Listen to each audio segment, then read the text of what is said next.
Not Hickory, North Carolina? I'm not familiar. I know Hickory. Hickory's okay.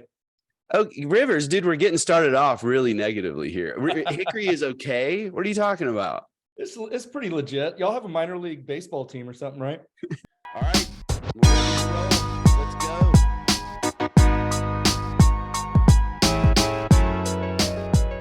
All right, Rivers is in the house. Ashley is in the house. But I was just thinking that we've got, and Ashley, correct me if I'm wrong, we've got Orange County represented.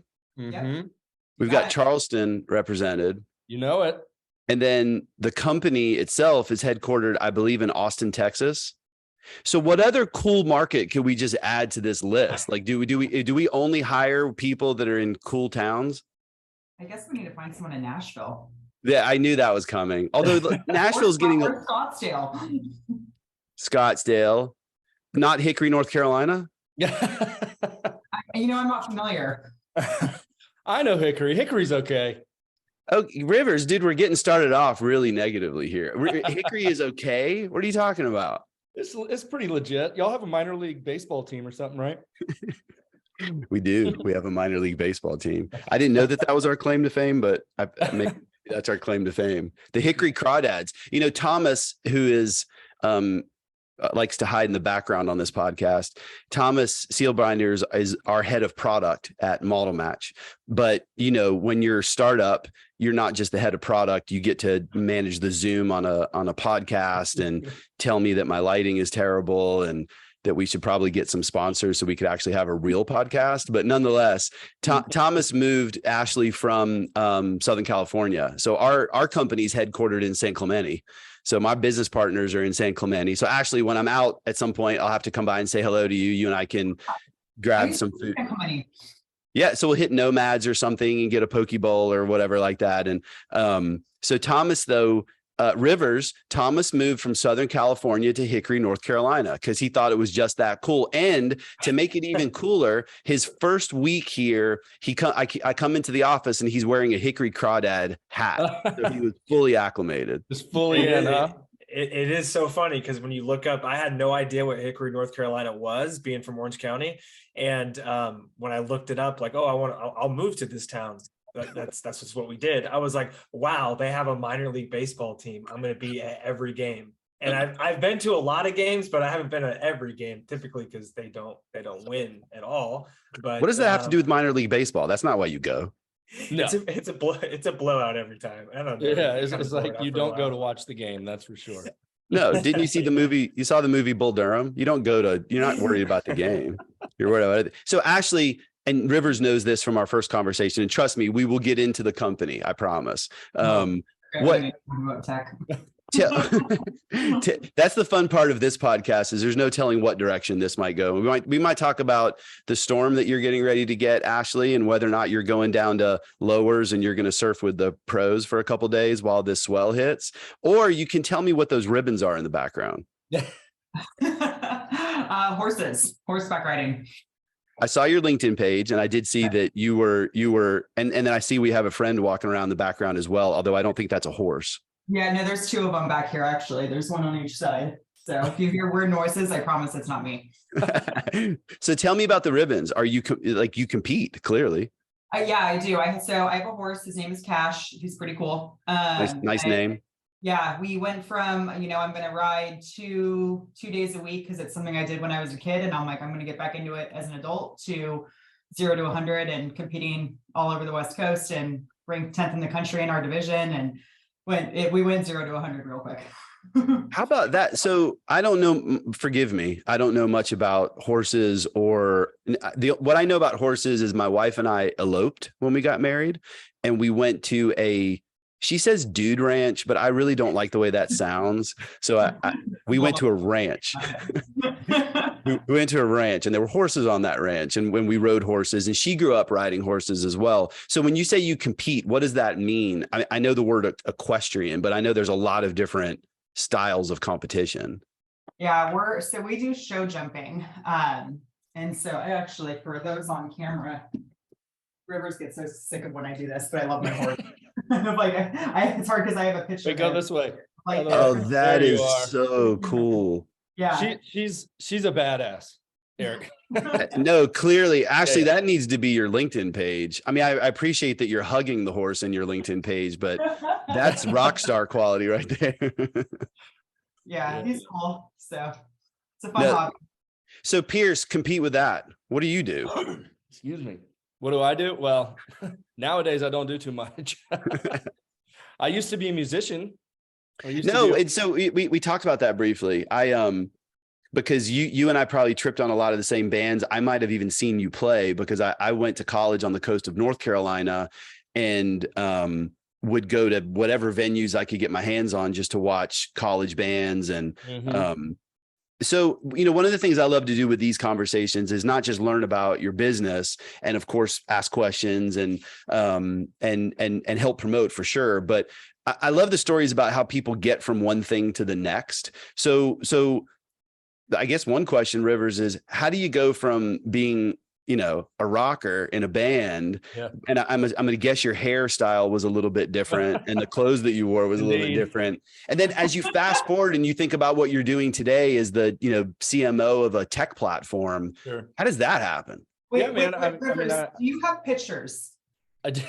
She wants proof. I had a red actually wanna mohawk see for a pictures. while. We worked together for a while and I haven't seen pictures. I will get them together and share them. I had a red mohawk for a while. I had really long hair for a long time. Oh my God. I need to see like down to like here, See, Ashley, if nothing good comes from this podcast, it's that we just opened up that door. Pandora's box here. Yeah, I went to school for music and then I ended up switching. I got a philosophy degree just because I wanted to do something different. And then I immediately upon graduation, I went on the road for about 6-7 years with several bands touring all over the country.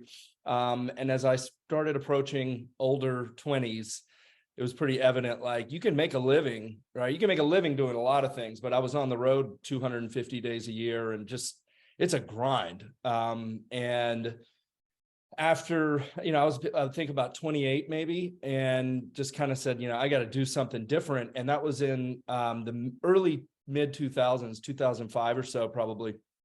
And I didn't have a resume to speak of, right? I was a really good guitar player and a really good performer and a really good bartender, right? With a philosophy degree. So the world was my oyster. Man. And I, by chance, kind of fell into, met a guy who taught me how to do Google AdWords. And I got into digital marketing pretty early on. And worked at some agencies, and then over the next 5 or 6 years, I ended up coming back to Charleston, where I'd gone to college, and there was a company here called Boomtown, which at the time was a 10-person startup, not unlike where Milestones is now. They needed somebody that knew how to do lead generation, and I knew how to do it, and so basically spent the next almost 10 years at Boomtown building their lead gen department. Ran client services and marketing there and just kind of did everything. And that exposed me into this whole prop tech world, right? And so I got to be an expert just kind of by default, osmosis, et cetera, in residential real estate technology. And we took that company from 10 of us to about 300 employees when I left, and, like 3,000 clients. And I think they've doubled in size since even then in 2018 or so when I left there. So, that's kind of my origin story. And I think I've found over the years, especially in our prop tech world, nobody started there really, right? It's like, you didn't like kind of graduate into it. I mean, Ashley can tell her story. I think she actually has like a real estate education. But I found that a lot of people in this world came from other things because it didn't exist more than 15 years ago. Right. Well, you love those stories of you're doing one thing, 10, 20, 30 years ago. And you look back and think, how did I end up doing this? And I think part of what you find is it's usually that you keep your eyes open and you're a relationship driven person who maybe gets steered in a direction that takes you on a course that when you were standing up on stage, you probably never could have imagined that, that you would be involved in the startup tech world of all things. Actually, I was noticing on your LinkedIn page, I think that, you've got a background maybe in education and marketing. You did some event planning early on, and then same sort of thing. Like I bet if you look back and think to yourself, wait, I'd be the chief revenue officer of a tech startup, a tech platform. So same sort of question, how does that happen? So my first job was a horseback riding trainer, summer camp. And then there's going to be a lot of people that listen to this that just say, why did you ever stop doing that? Well, what's funny is I was having a conversation with somebody last night, and I think and somebody in the real estate and mortgage tech industry, and the conversation her and I were having were, excuse my language. Right. What the hell are we doing? Like, we're like, what did you want to be when you grew up? She's like, well, I wanted to be a marine biologist, but then I have allergies. I was like, I wanted to be a marine biologist, but I can't swim. Then we were like, we could be a wildlife biologist. And then it turned into, we're going to have a mini animal farm. And then that turned into, we could get a mini animal farm and we could put it at a booth at MBA every single year. So that everybody could come by and just pet like miniature cows. Hey, that's an idea. Yeah. So set it here first. Okay. Well, make sure you hit up Nashville. Make sure you hit up Model Match when you do that. We might jump in on that one with you. Awesome. Okay, let's do it. I'm in. But no, I started out doing that. I ended up kind of getting into the hospitality industry, like everybody, start waitressing and start bartending, similar to Rivers. I'm sure Rivers could have similar stories that I do with when you accidentally run out of mint at the end of the night because you don't want to make any more mojitos. That's right. So, I didn't know that trick.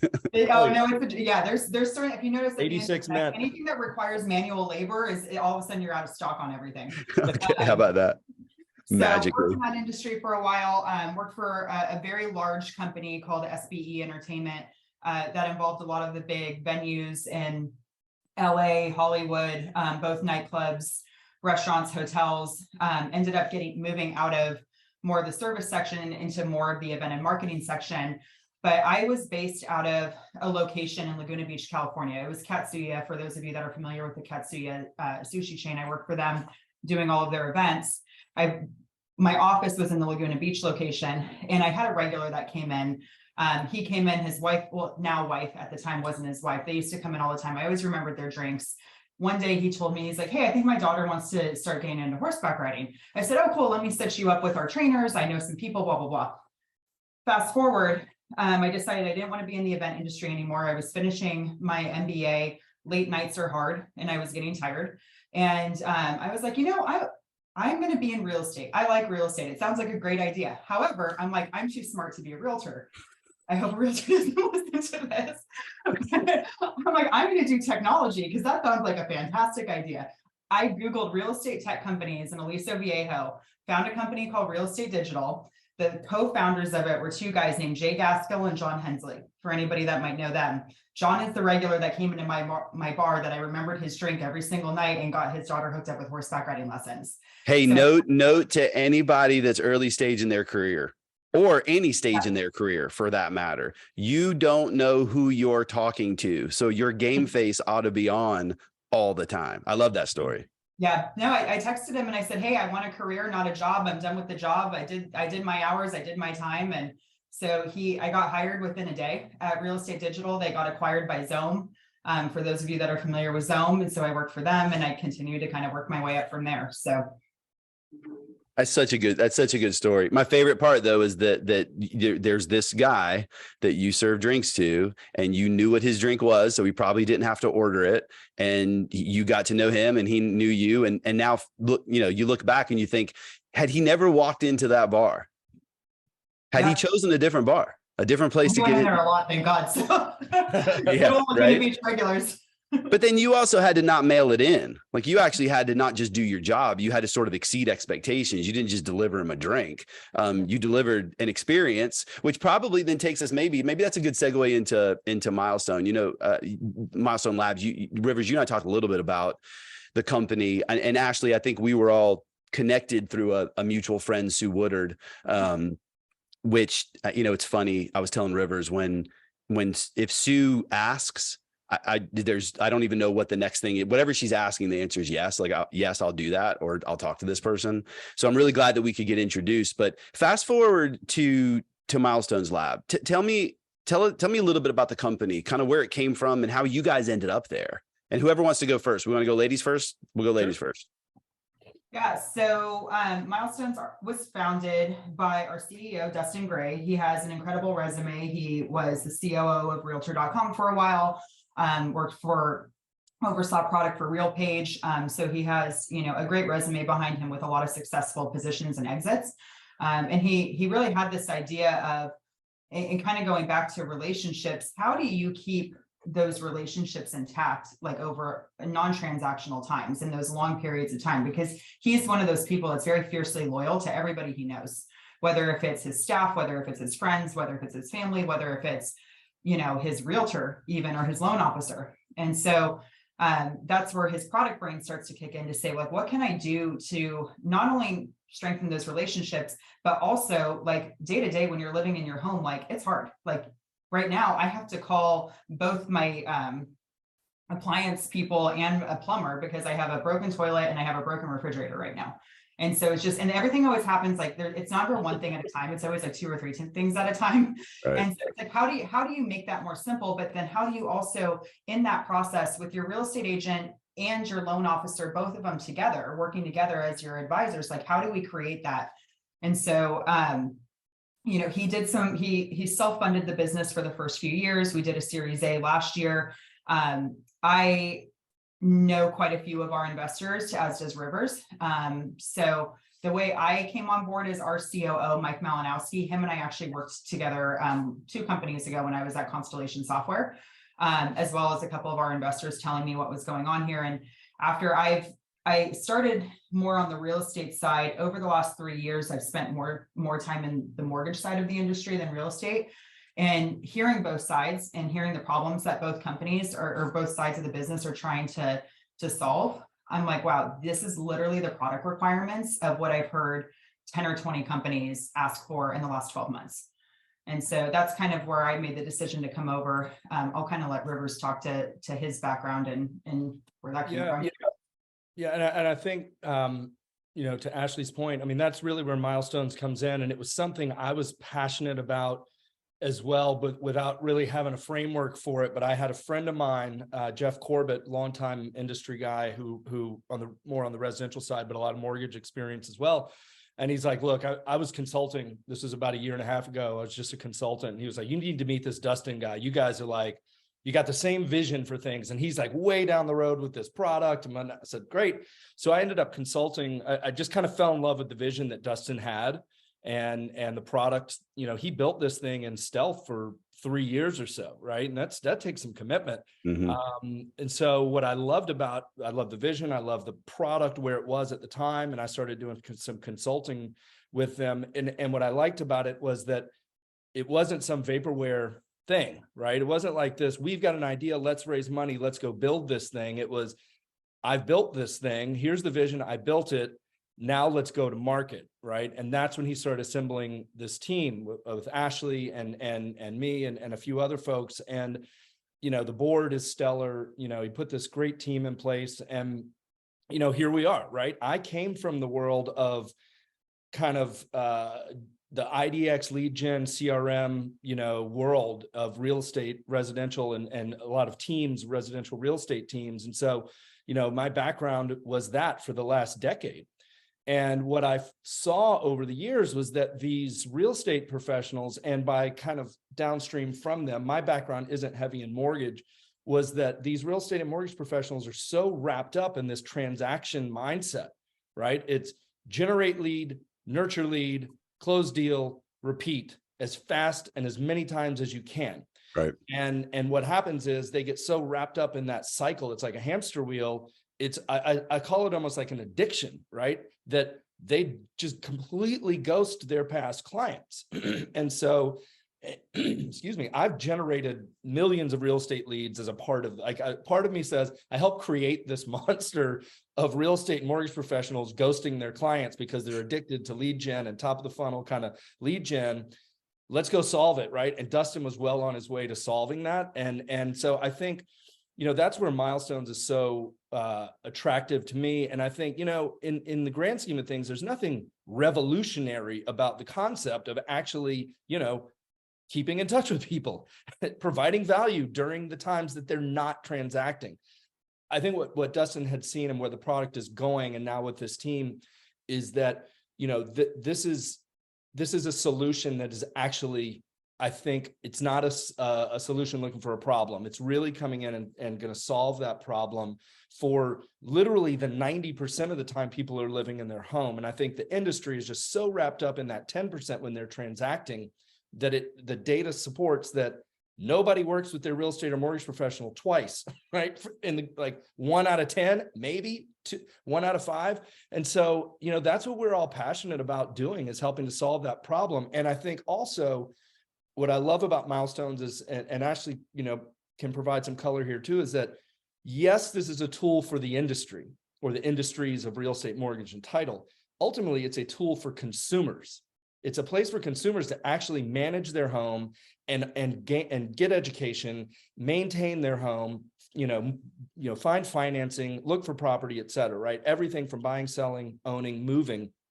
And I love that most of the technology in the world that we come from is not a consumer product, right? So all the CRMs and the transaction management systems and back office and even IDX websites and things, they're for the industry to market and sell and nurture leads, right? And close deals.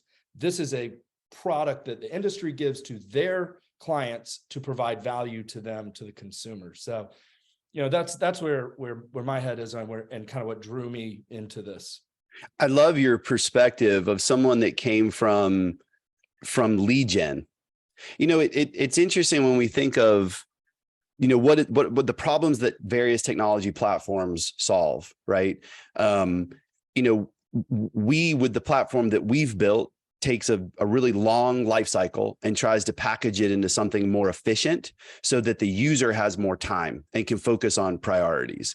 With what you just said, it got me thinking, so many platforms are trying to automate the opportunity for a transaction that not only at some level have we, and I'm not even going to say as an industry, because I think it's cross industries, but I do think real estate finance is a big one.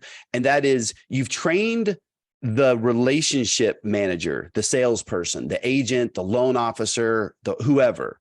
You've trained them through technology almost to think that that's the way that it should be, that I don't really have to go do this work anymore. And in turn, what have we also done? We're training the consumer to kind of do the same thing. I can push button, get mortgage. Right. And if you go look at the conversion rates on things like that, they're incredibly small, because the first step is that the consumer is using that at some level to educate. But if they're educated and they have a relationship, they're going to go back to the relationship and they're going to say, hey, I noticed that I can get X. Can you help me get X? I want to partner with you. I trust you. This is a huge transaction, maybe the biggest transaction I'm ever going to have in my life. And I want a trusted advisor to support me. It's interesting listening to you guys talk a little bit about this resource that takes both sides, but is a reminder of the value of the relationship. So then I have a question for you. One question is, what is the primary problem that you feel like the tech is solving? That's my first question. And then the second one would be, what is the problem that you're struggling to solve? And maybe that's from a user perspective. And I've got a thought there. Rivers, I already gave it away to you last time we spoke, but you might not remember. So maybe start with the primary problem that the platform is solving, not only for the agent or those involved in the transaction and the consumer.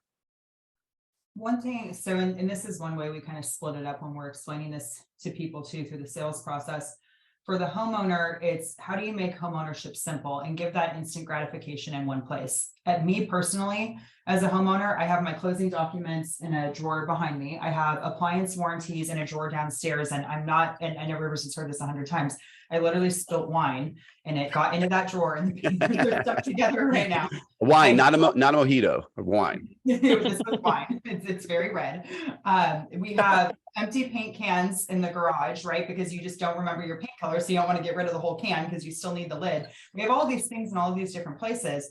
And it's never easy to find when something happens. And going back to Cash, my horse, I literally have a portal for him where I can manage everything. He's imported from Belgium, so he has a passport. His show schedule's in there. His vet records are in there. Everything's in one place. I don't have to go anywhere. And it's branded to my trainer and my vet because nobody else is going to be my home advisor, or I'm sorry, my horse advisor, except for my trainer or my vet. So we're giving that consumer that same experience, very similar to how a CPA could do something like that for your tax documents, or a financial advisor can with your stocks, or your healthcare provider is doing for all of your health stuff. There's not really a place like that for your home. In turn, for the real estate agent and the loan officer, there's two pieces to it. There's one, how do we stay in touch and stay engaged in the non-transactional time so we get that transaction when it does happen again. We know that even like the stats that Rivers was saying, just because a lot of people aren't transacting a second time with those professionals, and it's not because they're having a bad experience with those professionals. Generally, people have a great experience. They just, so much time goes by, 6, 7, 8 years until it happens again. So, and everybody and their mother is a real estate agent, and a lot of people are loan officers. And so there's just somebody else that's there and present. But how do you make it so that you don't see anybody else except for those two original people?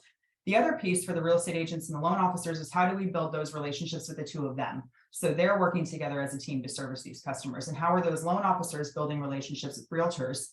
When we look at companies, especially real estate brokerages are really struggling with profitability right now with like ongoing commission pressure and trying to reduce those splits. So as a lot of us know, they're going into other core and ancillary businesses such as mortgage, title, all of these other things. There's ways that we can increase capture rates to some of those other businesses for the companies. And in turn, even for mortgage companies, being able to increase some bigger relationships with some real estate brokerages.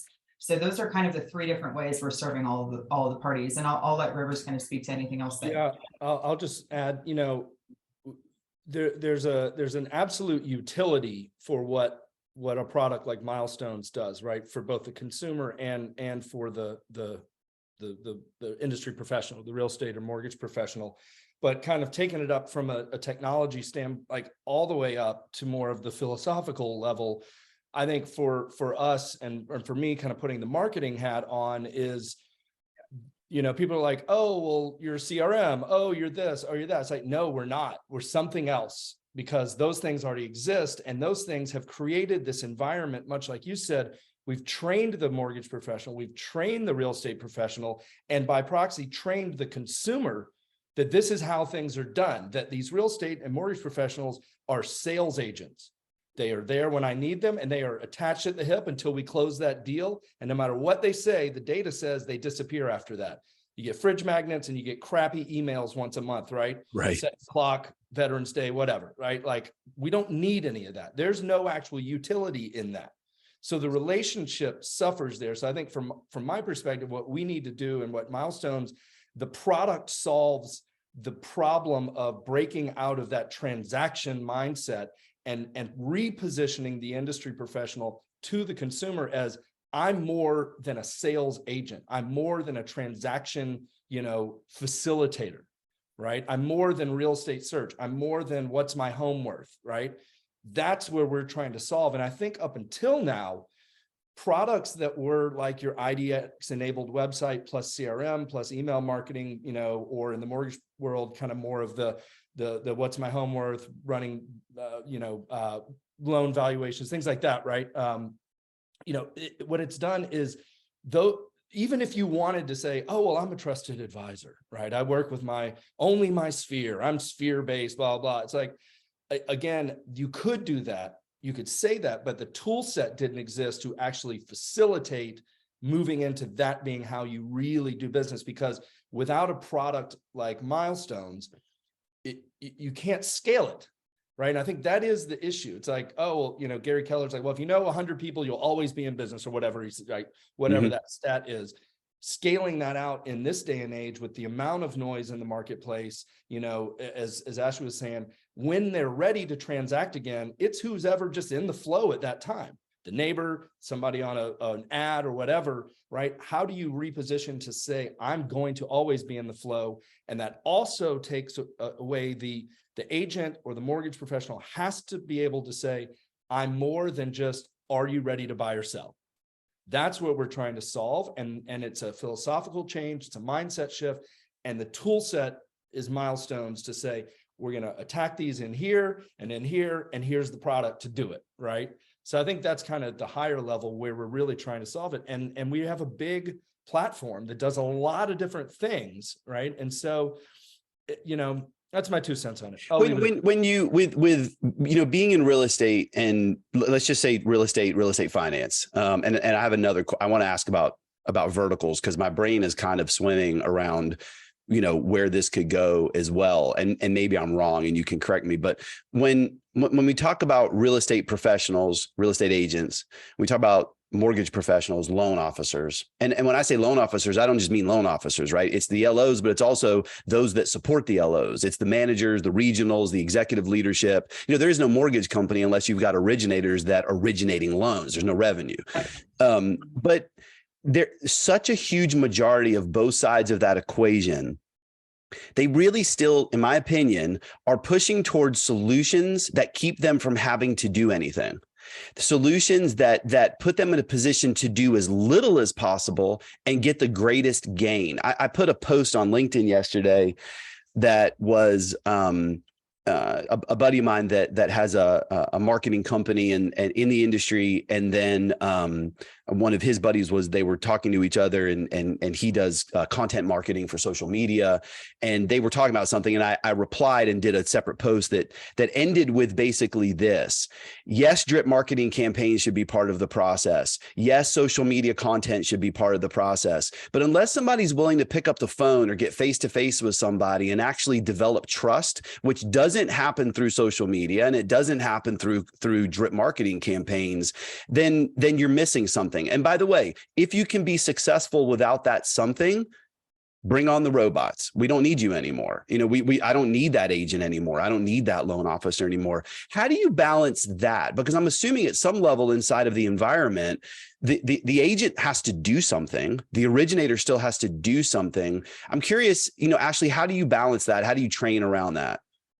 So the one thing that I've always said about kind of tech and how it falls into what I feel like is the biggest relationship-based vertical out there, which is real estate. I mean, whether if it's a real estate agent building relationships or a loan officer building relationships, and whether that loan officer is building relationships with clients or with realtors, it's all about relationships. And when you're a consumer or a homeowner or a future homeowner, getting a home is one of the most emotional things you're ever going to go through in your life. You're giving up most of your money in a lot of cases. This is something that you're going to live in. This is something that your family is going to grow in. This is something that you're going to make memories in. This is a place that you're going to cry in. And this is a place that various milestones are going to happen throughout your life. And it's going to be an asset to you. And you're going to have to understand, how do I leverage this asset of mine throughout these milestones throughout my life? Hence the name of our company. And so because it's such a relationship-based industry, and because it's such a big purchase, you know, again, homeowners are always going to want to work with somebody that, if they're stressed out about this transaction and they need to pick up the phone and scream and curse or cry, they need to have somebody like that on the other line. And that's why I think a lot of these companies that have tried to cut out the person in the past have struggled. But to your point, you can't automate that. Like as a real estate agent or a mortgage professional, you still have to be a human. I think that what tech does is it helps you automate to where you can stay engaged with a higher volume of people, and then understand who is the one I need to reach out to, because we have about 7 years to go here. And I don't need to reach out to you every single day, but when something is happening in your life, I want to be the one there, especially when it has to do with this asset of the home. So we're at least kind of flagging, and you might not hear from that homeowner. I mean, gosh, I hope they don't need to find a plumber for a year. Like that would really suck if they have to find Right. a plumber, an electrician or something, like very often, right? Like, I mean, there's not, But when those bigger activities do happen, it's like, how can you reach out and kind of help them and use it as an excuse for a conversation and help them navigate through that? I also think, and going back to where Rivers has a lot more experience than I do with like lead gen, it just helps give you a bigger reach. But you as a real estate professional, regardless of what you do, to your point, Eric, still needs to pick up the phone. You still need to be a human being. Tech is just going to help give you a bigger reach and go a little bit further and do a little bit higher volume. So you can do that more efficiently and maybe get a little bit more volume out of it. But if you're not, I mean, people could buy leads all day long, and if you're not taking care of your customers, those leads aren't going to close. It's nothing to do with the quality of the leads. It has to do with how you're handling them. Yeah. And I'll say, you know, she used, obviously there's various milestones, which is where the company name comes from.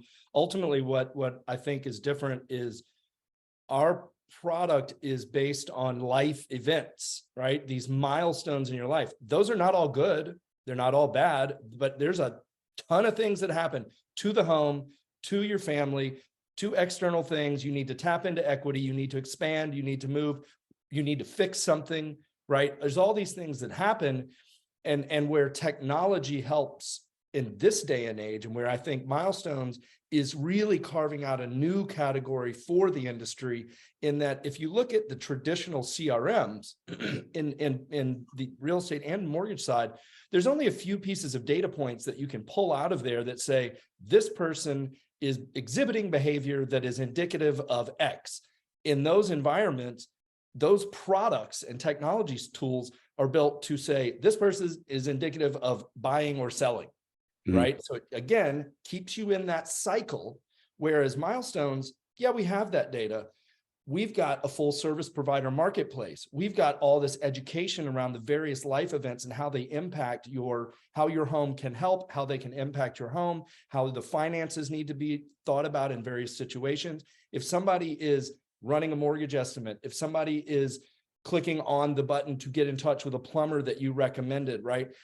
If they're reading an article about a new baby, right, or a divorce or a death, or these things that happen, now all of a sudden you've got this whole suite of data opportunities, like kind of that nerd hat you put on to think about it, that you're not just reaching out, because real estate mortgage is like, I don't know what to say to these people. What do I say when I call? I know they're not going to buy or sell. Well, now you've got 100 different data points that say, they're looking at new baby stuff. They're doing these things. They reached out to somebody. It looks like a tree fell in their yard or something, right? Like, can I help you? How can I, what's going on, right? It's a new way of thinking about things. Again, it's in between. So you've got all these opportunities to show that you actually care about more than the transaction.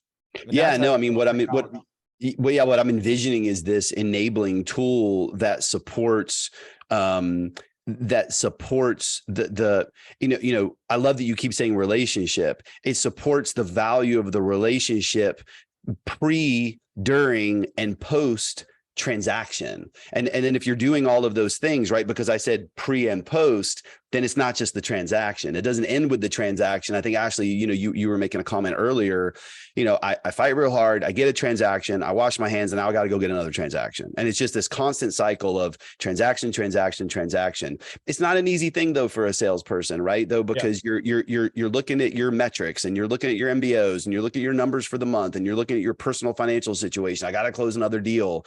There's a bit of a long-term play when you start off a strategy in a process like that before you actually start to see the incremental value that's coming from it. With Model Match, when we built, our tech came from a place that, I can barely count to 5. So to think that I know anything about engineering or technology is ridiculous. But we had built a recruiting firm that had a very specific process with milestones. There were stages that were specific. There were triggers that were specific. And it was more than just simply, I'm going to go call 20 people and see if they want to leave their job. No, it's let's build a relationship. And if we can create value for each other, then maybe we should talk about partnering together. And that's then leads to recruiting successes and also better retention. But what we always said about the tech was it's efficiencies. It's always about efficiencies. It's about buying time and leveraging and scaling yourself in a way that can give you multiples of what you could do on your own if all that was happening was that leads were coming in. And then the other thing that I think about when I hear about some of the things you guys are saying is, from let's say there's a real estate agent or a loan officer that is exploring making a change. There's really only two reasons why that person should make a change. It's either the opportunity to do the same amount of business in less time, or more business in the same amount of time. It's still an efficiencies play. And maybe tech helps you gain those efficiencies. Maybe it's a product that I don't have that gives me that efficiency. Maybe it's a leader that can help me leverage myself and give me better tools and resources. So that's just my brain. But look, I got a question, because I was thinking about this earlier, actually, maybe as you were talking. So, okay, real estate and mortgage. But as a potential consumer here of milestones, what about getting married? What about retirement? What about other milestones that happen in my life that are sort of big ticket milestones that don't happen that often? Like it's not me going to buy groceries necessary, but I'm thinking about, it sure would be nice to have a safe deposit box that's like a tech platform where, to your point, once I buy this house, I don't remember how to change the filter, or I don't know who to call if I've got a plumbing problem. I think about Thomas and I when it comes inside of our technology, and I'm sure yours is the same. There's that little question mark button that a user can go hit, and they can watch video tutorials of anything that would ever happen inside of the technology. I can't do that for my house. I can't do that for retirement necessarily. I got to go to 20 different places to sort of figure it all out. I can't do that for, getting married. Well, yeah, I've got a 22-year-old son. At some point, he's going to get married. I don't know how to do that. What kind of verticals do you envision for the company on a go-forward basis? Yeah, I think that, and it's funny, I can totally relate to the marriage thing right now, because I'm engaged and planning a wedding, and I have no clue what I'm doing. I've never done this so far. Sad thing is my fiance has, but so he actually knows a little bit more. Right. But it's like, even like learning how to navigate like all of these things, just like home ownership, it's just a lot. Same thing, having a baby, gosh, like there's a lot of scary and unknown stuff there. And so, we're starting out with the real estate, mortgage, title, home warranty, insurance, just kind of an overall the real estate services vertical.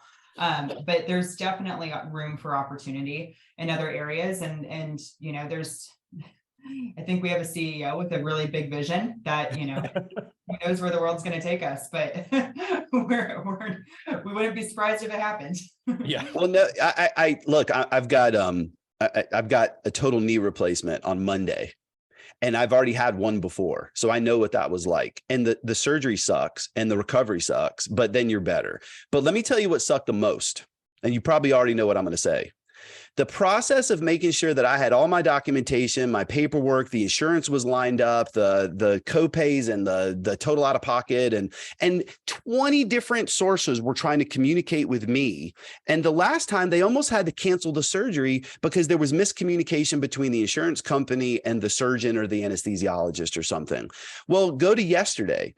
I got a similar phone call, but it wasn't a problem. And I'll tell you why. Because this time they had incorporated a concierge service that if you pay a little differently, you're not going to pay more, but you have to pay up front instead of waiting for after the surgery to make your payments. If you're willing to make this payment, everything gets housed in one place and you have one concierge partner that's going to make sure nothing gets missed. I know it's not the same thing, but I'm kind of picturing something similar with my home. It would be really nice to know that anything that happens with this surgery, there's only one place I have to go, and it's all right there. If anything happens with my home, there's only one place that I have to go, and it's all right there. And I can live there with title, escrow, loan officer, real estate agent, so on and so forth. So absolutely, I mean, super, super exciting. And I got to tell you, I'm excited to kind of see where it goes as it potentially progresses into other verticals. We are too. And that's what we call it. You can bring in all of the people involved. We call it your home team, right? So we do have a very robust transaction suite inside of Milestones as well. So it's not just for the time between. That is part of it. It's the big part. But, you can bring all of the people involved, whether it's the LO, the title person, inspector, the wife, partner, et cetera, family members. They all can come in. All the documents are there. Everything is there inside your portal, inside of your hub, right? One central location. So again, we're coming back to the challenges, reshaping behavior on the industry side and reshaping behavior on the consumer side to say, there's a different way to do this. and it's a better way to manage your home. And it's like, people don't think about managing their home, right? Pardon my French, shit goes wrong with homes all the time, right? I came home right after the holidays. I think I told you a pipe was burst. There's water just shooting out of the side of my house, and my dryer broken on the same day, right? It's actually was saying it happens all when it rains, it pours, right? So, you know, it's having a place to say, I'm good because I can go into Milestones and everything I need is right there. What is my dryer? I don't know. Well, I've got a picture of the serial number. I know the model number. I can easily make that call and get that fixed like that, right? In one button kind of thing. And, you know, I think I don't like the term game changer, but I think what we're doing is a bit of a game changer. Well, the real estate and real estate finance, in my opinion, has been behind on tech. They have not led. They've been a lag. So and I think there's a lot of exciting new tech platforms that are already out, are coming out, are now advancing, and clearly you guys are a part of that. It's going to be fun to watch you kind of grow and evolve. And look, well, I'll ask you before we break, is there anything that we didn't talk about that you want to make sure that you get to say or get to throw out there? Professional or otherwise? Just appreciate the time. No, this was a lot of fun. Look, I am down for whenever we need to do a live get together in either Isle of Palms or Orange County, which Orange County is going to be easy, Ashley, because I'm out there relatively often anyway, or Austin, Texas, which I've never been. So let's fun. Needs to be there. Like, let's do a live walk podcast from Austin, Texas at some point, but when we hit the stop button, don't go anywhere. Hang out with me for just a minute. But this was a lot of fun. It's going to be a blast watching you guys grow and expand. If there's anything that I can do or that Model Match can do for you to help get the word out or make introductions, we're happy to do it. And I could envision myself living inside of the environment for sure. I think we all need that those connections with the things that are big milestones as we go through life. So appreciate you both. Thanks for coming on the podcast. Thank you, Eric. Thanks for having us. Yep.